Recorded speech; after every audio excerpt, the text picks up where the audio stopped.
가난했지만 함께한 날들이 있었습니다. 윤희는 매일 아침 7시에 일어나 남편 윤석의 아침을 차리고 서둘러 회사로 향했죠.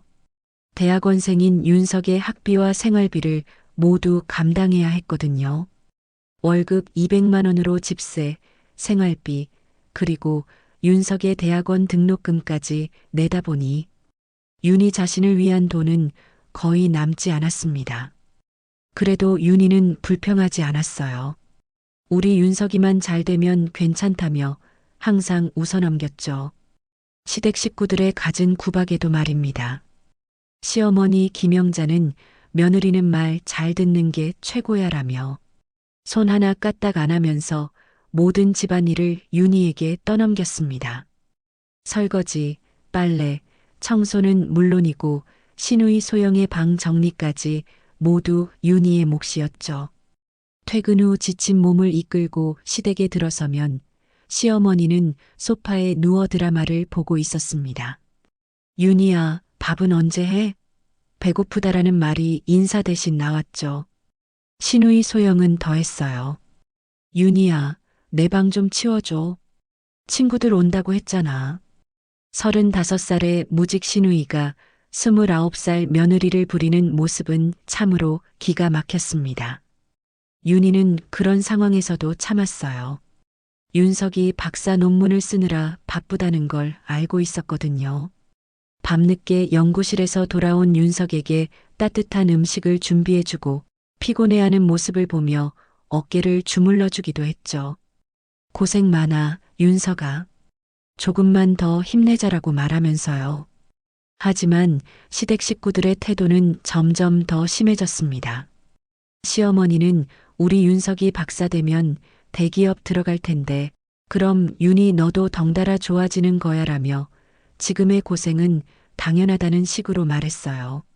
시누이는 내 오빠 뒷바라지 잘하는 게 내 의무잖아라며 윤희를 마치 가정부처럼 대했죠. 윤희는 그런 말들을 들을 때마다 가슴이 답답했지만 윤석을 사랑하는 마음으로 모든 걸 견뎌냈습니다. 그렇게 3년이 흘렀어요. 윤석이 드디어 박사 학위를 받고 대기업에 취직했을 때 윤희는 정말 행복했습니다. 이제 우리도 좀 살 수 있겠네라며 눈물을 흘렸죠. 그동안의 고생이 모두 보상받는 느낌이었거든요. 배신의 흔적을 발견한 건 윤석이 취직한 지 6개월 후였습니다. 그날도 윤희는 평소처럼 윤석의 셔츠를 세탁기에 넣으려다가 주머니에서 이상한 쪽지를 발견했어요. 분홍색 편지지에 여자 글씨로 오빠, 어제 정말 행복했어요. 사랑해요라고 적혀 있었죠. 윤희의 손이 떨렸습니다. 처음엔 믿고 싶지 않았어요. 그동안 자신이 얼마나 힘들게 윤석을 뒷바라지했는지 생각하니 더욱 그랬죠. 하지만 며칠 후 윤석의 핸드폰에서 확인한 메시지들은 윤희의 마음을 완전히 무너뜨렸습니다. 미나야, 오늘 저녁에 만날까? 윤희는 모르니까 걱정하지 마 같은 내용들이 가득했거든요. 윤희는 떨리는 마음으로 윤석을 기다렸습니다. 밤늦게 돌아온 윤석에게 조심스럽게 물어봤어요. 여보, 요즘 늦게 들어오는 일이 많네. 회사 일이 많이 바쁜가? 그런데 윤석의 반응은 예상과 달랐어요. 오히려 화를 내며 소리를 질렀죠. 의심하지 마. 회사 일로 바쁜 거야. 내가 뭘 안다고 이래저래 캐묻는 거야? 그 순간 윤희는 확신했습니다. 정말로 바람을 피우고 있구나. 며칠 후 윤희는 용기를 내어 직접 물어봤어요. 윤미나라는 사람이 누구야? 핸드폰에서 메시지를 봤는데. 그러자 윤석은 더 이상 숨기지 않았습니다. 오히려 당당하게 말했어요. 맞아, 미나를 만나고 있어. 그런데 뭐 어쩔 건데? 윤희는 눈물을 흘리며 말했어요. 내가 그동안 얼마나 힘들게 당신을 뒷바라지했는데 어떻게 이럴 수 있어? 하지만 윤석의 대답은 더욱 충격적이었죠. 너보다 예쁘고 애교 있고 집도 잘 살아. 미나 아버지는 대형 건설사 사장이야. 너 같은 평범한 여자랑은 차원이 다르다고. 그 말을 들은 윤희는 몸이 떨렸습니다. 그동안 자신이 쏟은 정성과 사랑이 모두 무시당하는 느낌이었거든요. 더 충격적인 건 시어머니의 반응이었어요. 윤희가 울면서 하소연하자 시어머니는 집안 잘된 며느리면 얼마나 좋아. 내가 못났지라며 오히려 윤희를 몰아세웠습니다. 신우이 소영도 마찬가지였어요. 넌 남편한테 사랑받을 자격이 없어. 그 여자는 예쁘고 돈도 많잖아. 윤석이가 좋아하는 게 당연하지. 그 말들을 들으며 윤희는 깨달았어요. 이 집안 사람들은 처음부터 자신을 한 명의 인간으로 존중한 적이 없었다는 걸 말이죠. 그날 밤 윤희는 잠들지 못하고 천장을 바라보며 생각했습니다. 그동안 자신이 얼마나 바보였는지, 그리고 이제 어떻게 해야 할지를 말이에요. 눈물이 마르지 않았지만 동시에 마음속 깊은 곳에서 분노가 끓어오르기 시작했습니다. 참았던 윤희의 폭발이 일어난 건 그로부터 일주일 후였습니다. 윤석이 또다시 늦게 들어와서 미나랑 저녁 먹고 왔어라고 태연하게 말했을 때였죠. 시어머니는 그래, 좋은 집안 딸이랑 어울려야지라며 웃었고, 신우이는 윤서가 다음에 그 사람 좀 데려와 봐라라고 했어요.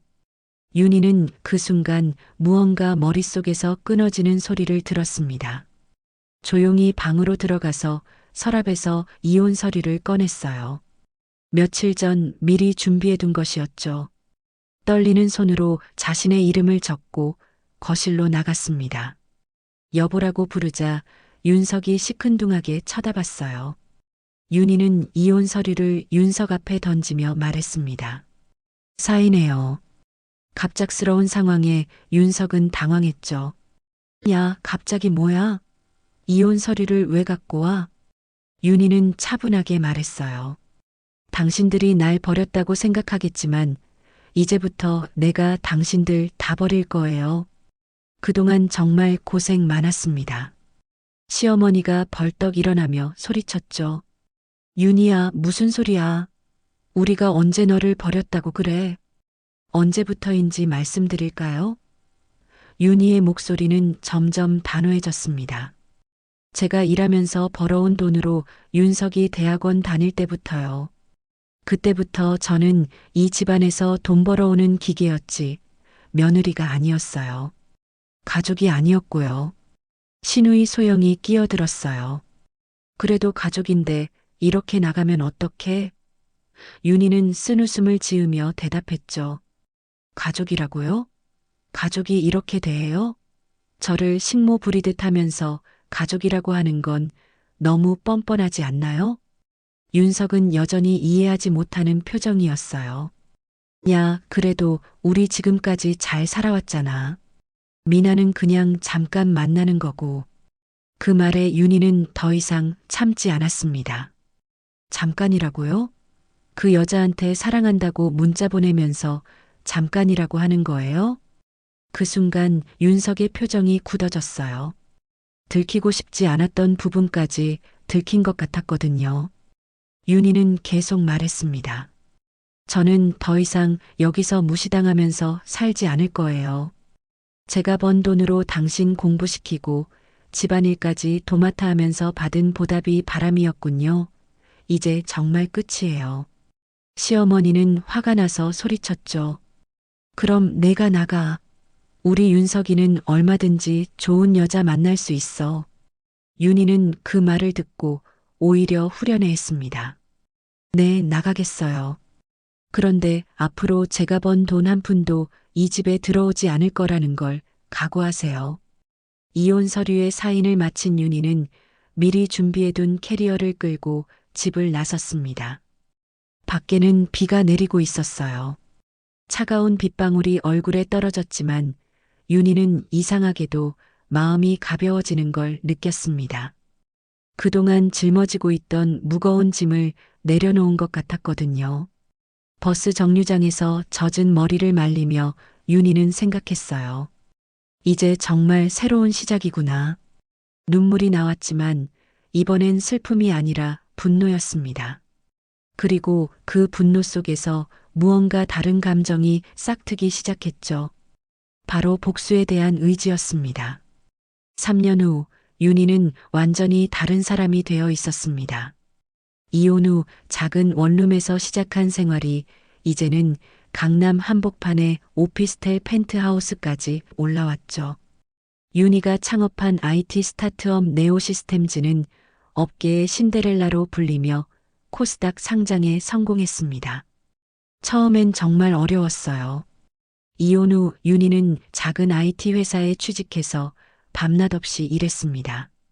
프로그래밍을 새로 배우고 야간 대학원에서 경영학을 공부하며 자신을 끊임없이 발전시켰죠. 주말에는 창업 동아리 활동을 하며 네트워킹을 넓혔고 틈틈이 투자 공부도 했습니다. 2년 차에 접어들면서 윤희는 동료들과 함께 창업을 결심했어요. 대기업들의 복잡한 업무 시스템을 간소화하는 솔루션을 개발하기 시작했죠. 처음엔 작은 중소기업들을 상대로 시작했지만 점점 입소문이 나면서 대기업들도 관심을 보이기 시작했습니다. 가장 큰 전환점은 작년이었어요. 윤희의 회사가 개발한 스마트 워크 시스템이 대기업 공모전에서 대상을 받으면서 주목받기 시작했죠. 그때부터 투자 문의가 쏟아졌고 윤희는 신중하게 투자자를 선별했습니다. 결국 유명 벤처 캐피털로부터 100억 원의 투자를 유치하는 데 성공했어요. 상장 후 윤희의 회사는 더욱 성장했습니다. 특히 대기업들의 디지털 전환 프로젝트를 주도하면서 업계 선두주자로 자리 잡았죠. 윤희는 이제 직원 200명을 거느린 회사의 대표가 되었고 경제 잡지 표지 인물로도 여러 번 선정되었습니다. 그런데 최근 들어 흥미로운 일이 벌어지고 있었어요. 윤희의 회사 고객사 중 하나가 바로 윤석이 다니는 대성전자였거든요. 대성전자는 최근 실적 부진으로 고전하고 있었고 업무 효율성 개선이 시급한 상황이었습니다. 그들에게 윤희의 시스템은 필수적이었죠. 윤희는 대성전자로부터 미팅 요청을 받았을 때 묘한 기분이 들었어요. 운명의 장난인지 아니면 자신에게 주어진 기회인지 알 수 없었거든요. 하지만 분명한 건 이제 자신이 완전히 다른 위치에 서 있다는 것이었죠. 회사 임원들과 미팅 준비를 하면서 윤희는 차분하게 말했어요. 이번 프로젝트는 특히 신중하게 접근해야 할 것 같아요. 상대방의 상황을 정확히 파악하고 우리가 도울 수 있는 부분이 무엇인지 명확히 해야 합니다. 물론 윤희는 윤석이 그 회사에 다닌다는 사실을 직원들에게 말하지 않았죠. 미팅 날짜가 다가올수록 윤희는 묘한 떨림을 느꼈습니다. 3년 전 무시당하며 쫓겨나듯 집을 나섰던 자신이 이제는 그들이 간절히 원하는 계약의 열쇠를 쥐고 있다는 사실이 신기했어요. 거울을 보며 정장을 입던 윤희는 혼잣말로 중얼거렸습니다. 이제 누가 누구를 무시하는지 보자고. 그날 밤 윤희는 오랜만에 그때 일을 떠올렸어요. 비 오는 날 캐리어를 끌고 나왔던 그 순간을 말이죠. 그때의 분노와 절망감이 지금의 자신을 만든 원동력이었다는 걸 깨달았습니다. 재회의 순간이 드디어 왔습니다. 윤희는 회사 대표실에서 마지막 점검을 마치고 미팅룸으로 향했어요. 오늘은 대성전자와의 중요한 계약 협상일이었죠. 윤희의 마음은 의외로 차분했습니다. 3년 동안 준비해온 이 순간을 위해 모든 걸 쏟아부었거든요. 미팅룸 문을 열고 들어서자 대성전자 임원들이 일어나서 인사를 했어요. 남윤희 대표님, 정말 뵙고 싶었습니다. 부장급 임원이 반갑게 악수를 청했죠. 그때 윤희의 시선이 회의 테이블 한쪽 구석에 앉아 있는 익숙한 뒷모습을 포착했습니다. 윤석이었어요. 그는 고개를 들어 윤희를 바라보는 순간 얼굴이 새하얗게 질렸죠. 보고도 믿을 수 없다는 표정으로 눈을 깜빡거렸습니다. 입이 벌어진 채 말을 잇지 못했어요. 윤희는 그를 보며 아무렇지 않게 미소를 지었습니다. 안녕하세요. 네오시스템즈 대표 남윤희입니다. 윤희의 목소리는 차분하고 자신감에 넘쳤어요. 윤석은 여전히 멍하니 그녀를 바라보고 있었고 다른 임원들은 그 분위기를 눈치채지 못한 채 미팅을 시작했죠. 저희 회사 상황은 대표님께서 이미 파악하고 계시겠지만 업무 효율성 개선이 시급한 상황입니다. 윤희는 전문적으로 대답했어요. 네, 사전 자료를 검토해 보니 몇 가지 개선점이 보이더라고요. 저희 시스템을 도입하시면 최소 30%의 효율성 향상을 기대할 수 있습니다. 미팅 내내 윤석은 아무 말도 하지 못했어요. 다른 임원들이 질문하고 토론할 때도 그는 계속 윤희만 바라보며 땀을 흘렸죠. 윤희는 그런 그를 의식하지 않는 듯 완벽하게 프레젠테이션을 진행했습니다. 대표님, 정말 인상적입니다. 이런 혁신적인 시스템을 개발하시다니. 부장이 감탄하며 말했어요. 윤희는 겸손하게 대답했죠. 저희 팀원들 모두가 열심히 한 결과입니다. 특히 어려운 상황에서 포기하지 않고 버텨낸 것이 가장 중요했던 것 같아요. 미팅이 끝나고 임원들이 하나씩 나가는 상황에서 윤석만 자리에 남아 있었어요. 그는 떨리는 목소리로 말했습니다. 윤희야, 정말 너야? 윤희는 서류를 정리하며 담담하게 대답했죠. 네, 남윤혜 맞습니다. 그런데 저희 처음 뵙는 사이 아닌가요? 엘리베이터 앞에서 윤석이 윤희를 붙잡으려 했어요.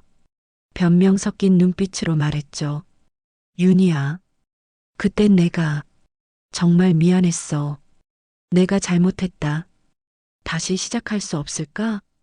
그의 목소리는 간절했지만 윤희의 표정은 차가웠습니다. 윤희는 그를 바라보며 조용히 말했어요. 내가 참았던 시간만큼 넌 더 힘들어질 거야. 그러니까 잘 견뎌. 난 그럴 자격조차 없던 사람을 참 오래 사랑했더라. 엘리베이터가 도착하자 윤희는 단호하게 들어갔고 문이 닫히기 전 마지막으로 말했죠. 이제 남남이니까 회사 일로만 연락하세요. 엘리베이터 안에서 윤희는 깊게 숨을 내쉬었습니다. 생각보다 마음이 편안했어요. 복수라기보다는 정당한 결과를 확인한 기분이었죠. 자격 박탈의 순간이 찾아왔습니다. 윤희는 대성전자와의 계약을 성사시켰어요. 하지만 그것은 윤석에게 재앙의 시작이었죠.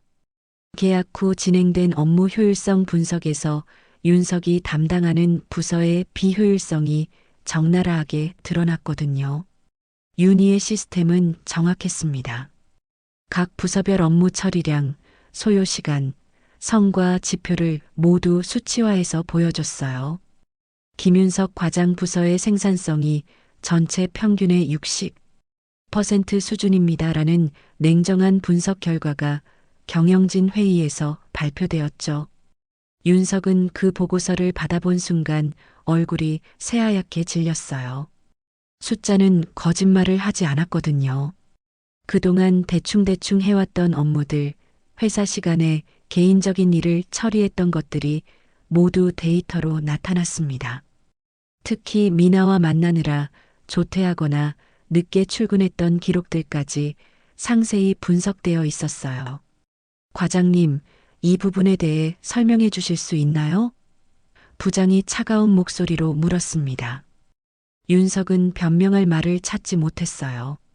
모든 게 사실이었거든요. 최근 몇 개월간 업무 집중도가 현저히 떨어졌다는 지적이 있었는데 혹시 개인적인 사정이 있었나요? 윤희의 시스템은 더 구체적인 개선 방안도 제시했습니다. 해당 부서의 효율성 향상을 위해서는 인력 재배치가 필요합니다.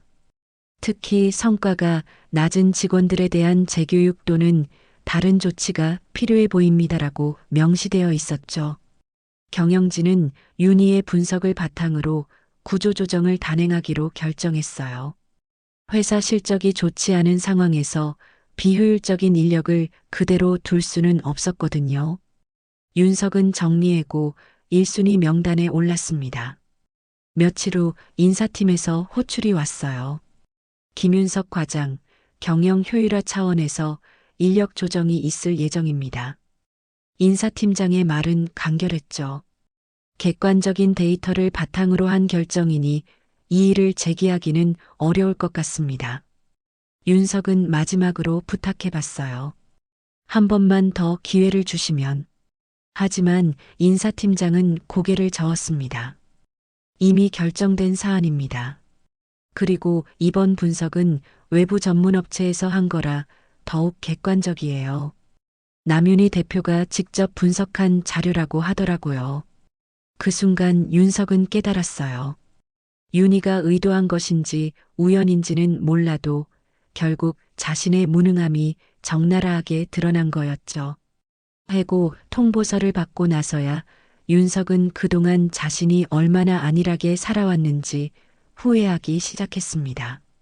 집으로 돌아가는 길에 윤석은 생각했어요. 윤희가 자신을 위해 희생하며 살았던 그 시간들을 말이죠. 그때는 당연하다고 여겼던 것들이 이제는 얼마나 소중했던 건지 깨닫게 되었습니다. 하지만 이미 늦었어요. 집에 도착해서 어머니와 미나에게 해고 소식을 전해야 했습니다. 손에 든 해고 통보서가 유난히 무겁게 느껴졌죠. 몰락의 순간이 빠르게 찾아왔습니다. 시어머니 김영자는 넋이 나간 채 거실 소파에 앉아 있었어요. 윤석이 해고당하고 미나까지 떠난 후 며칠 동안 거의 말을 하지 않았죠. 그래도 윤희가 다시 받아주지 않을까? 작은 목소리로 혼잣말처럼 중얼거렸습니다. 윤석은 고개를 저었어요. 어머니, 윤희는 이제 완전히 다른 사람이 됐어요. 저를 보는 눈빛부터가 달랐다고요. 그의 목소리는 절망에 가득 차 있었죠. 신우이 소영도 옆에서 한숨만 내쉬었습니다. 그럼 이제 어떻게 살아야 해? 오빠 월급으로 겨우 살았는데. 며칠 후 시어머니는 용기를 내어 윤희에게 전화를 걸었어요. 하지만 윤희는 번호를 바꾼 상태였고 회사로 연락해도 개인적인 연락은 받지 않으신다는 차가운 대답만 돌아왔죠. 그러자 시어머니는 직접 윤희의 회사로 찾아가기로 했습니다. 네오시스템즈 로비에 나타난 시어머니를 본 접수 직원은 당황했어요. 죄송하지만 대표님은 예약 없이는 만나실 수 없습니다. 시어머니는 며느리인데 어떻게 못 만나요? 라고 했지만 직원은 이미 이혼하셨다고 들었는데요 라며 정중히 거절했죠. 1시간을 기다린 끝에 윤희가 나타났습니다. 깔끔한 정장을 입고 당당한 모습이었어요. 시어머니는 눈물을 글썽이며 말했죠. 윤희야, 그래도 우리가 가족이었는데 윤석이가 너무 힘들어해서 왔어. 윤희는 차분하게 대답했습니다. 이젠 남이에요. 제가 드릴 건 없어요. 시어머니가 더 사정해 봤어요. 윤석이는 정말 반성하고 있어. 그리고 우리도 그때 잘못했다는 걸 알아. 다시 한 번만. 어머님나고 윤희가 말을 끊었어요. 제가 그때 얼마나 힘들었는지 아세요? 일하면서 번 돈으로 윤석이 공부시키고 집안일까지 도맡아 하면서도 한 번도 고마움을 받아본 적이 없었어요. 오히려 부족하다고 못났다고 말씀하셨잖아요. 시어머니는 변명하려 했지만 윤희는 계속 말했어요. 그때 제가 나갈 때 뭐라고 하셨죠? 내가 나가라. 우리 윤석이는 얼마든지 좋은 여자 만날 수 있다고 하셨잖아요. 그 말이 맞았어요. 저도 더 좋은 삶을 살 수 있었거든요. 윤희야, 그때는 내가 화가 나서. 시어머니가 눈물을 흘리며 말했지만 윤희는 흔들리지 않았어요. 화가 나셨다고요? 3년 동안 계속 화가 나셨던 건가요? 저를 식모 부리듯 하신 게 다 화 때문이었나요? 그들의 삶은 점점 무너져 갔습니다. 윤석은 재취업을 위해 이력서를 넣어봤지만 번번이 탈락했어요. 나이도 애매하고 해고 이력 때문에 좋은 회사에서는 받아주지 않았죠. 시어머니는 생활비 걱정에 밤잠을 이루지 못했고 신우이는 윤희가 다시 돌아와야 한다며 현실을 받아들이지 못했습니다. 한 달 후 윤석은 작은 중소기업에 겨우 취직했어요. 월급은 이전의 절반도 안 되었죠. 집 대출금을 감당하기도 벅찬 상황이 되었습니다. 윤희는 더 이상 그들을 돌아보지 않았어요. 윤희의 새로운 길이 활짝 펼쳐졌습니다. 1년 후 윤희는 자신이 만든 브랜드 네오시스템즈에 해외 진출 기념 행사장에서 밝은 미소로 인사하고 있었어요. 싱가포르, 일본, 베트남까지 아시아 전역으로 사업을 확장한 성과를 축하하는 자리였죠. 안녕하세요. 네오시스템즈 창립자 남윤희입니다. 무대 위에 선 윤희의 모습은 자신감으로 빛났어요. 300명의 하객들이 박수를 보냈고 유명 경제방송국에서 생중계까지 하고 있었습니다. 그녀의 성공 스토리는 이미 많은 사람들에게 영감을 주고 있었거든요. 행사 후 기자들과의 인터뷰에서 한 기자가 물었어요. 대표님의 성공 비결이 무엇인지 궁금합니다. 윤희는 잠시 생각한 후 대답했죠. 포기하지 않는 것이었어요. 가장 어려웠던 순간에도 내일은 분명 더 나아질 거라고 믿었거든요. 개인적으로 힘들었던 시기가 있으셨나요? 다른 기자가 질문했습니다. 윤희는 담담하게 말했어요. 물론 있었죠. 몇 년 전에 인생에 큰 전환점이 있었어요. 그때는 버림받은 줄 알았는데 알고 보니 내가 그들을 버리고 나온 거더라고요. 지금은 아주 잘한 선택이었다고 생각해요. 인터뷰가 끝나고 윤희는 사무실로 돌아왔어요. 비서가 전해준 소식 중에는 대성전자가 결국 부도 위기에 몰렸다는 내용도 있었죠. 윤희는 그 소식을 듣고도 별다른 감정이 들지 않았어요. 이미 그들은 자신의 인생에서 완전히 지워진 존재였거든요. 그날 저녁 윤희는 한강을 바라보는 펜트하우스 테라스에서 와인 한 잔을 기울였습니다. 도시의 야경이 아름답게 펼쳐져 있었어요.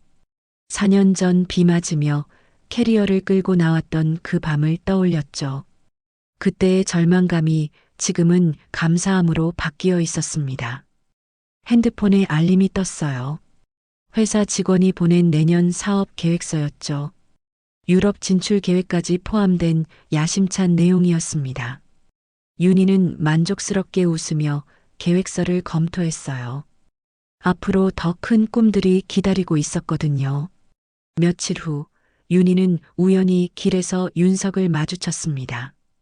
그는 많이 초라해진 모습이었어요. 싸구려 정장을 입고 지친 표정으로 지하철역으로 향하고 있었죠. 윤희는 그를 보고도 아무런 감정이 일지 않았어요. 마치 모르는 사람을 스쳐 지나가는 것 같았습니다. 윤석도 윤희를 봤지만 다가오지 못했어요. 그녀의 당당한 모습과 자신의 현재 처지가 너무나 대조적이었거든요. 그는 고개를 숙이고 발걸음을 재촉했죠. 그날 밤 윤희는 일기를 썼어요. 오늘 옛 남편을 우연히 봤다.